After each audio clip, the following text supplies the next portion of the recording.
Morning's Tough Call is all about the bounce. President Obama coming out of his convention with some momentum. The president gained 4 points in the latest CNN ORC poll. He now has a 6-point lead over Mitt Romney, 52% to 46%. Last week, they were tied at 48%. But it is not all good news for President Obama. Look at this. The CNN poll shows that independent voters, those key swing voters, they support Mitt Romney by a rather large margin. So this bounce, is it real and will it stick? Have at it. I mean, there's been a series of polls suggesting Obama's up, 4 to 8 points, and nationally, and he's stronger in the swing states than he is nationally, because in a lot of those states the economy is doing a little better than it is nationally in places like Ohio.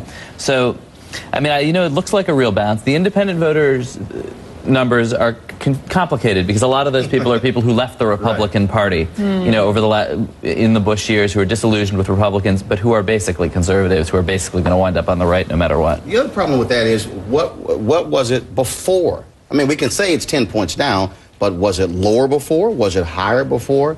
Also, it's not 10 points. Don't round up to the... No, I'm not rounding up anywhere. My whole point is this is going to be a base election, and to Ben's point, the bottom line is, how are you performing in the critical states? Okay, right. Overall is irrelevant. How do you get to 270? That's the critical issue that both camps are looking at. So, Anna, if you believe both these men here, it's a real bounce. You are our resident Republican here. First of all, do not go on the assumption that I believe these two men. I like these two men, but I'm not sure that I believe these two men. But are you nervous? No, I'm not nervous, but I don't panic easily, and I don't think it's time to press the panic button, but it is time to get to work. Panic won't win elections. Work and focus will. And I do think that, what this shows is that conventions matter.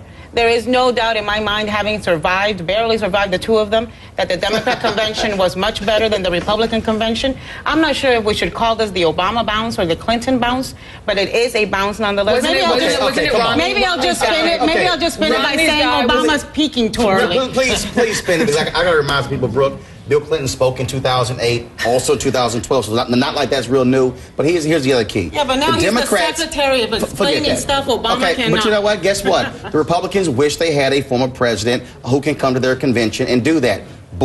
George W. Bush, President George W. Bush, way too toxic. But here's the real issue. The Democrats needed this convention for enthusiasm. Their own party, they were down. And so I think part of this bounce is also Democrats now being revived because they feel much better after the convention. I talked to many elected officials who said they were very afraid before the convention started. It was Romney's pollster I read this morning called it the Bill Clinton speech a sugar high, right? And Roland, to your point, our CNN poll does show enthusiasm did increase among the Democratic voters. We will have to leave it there because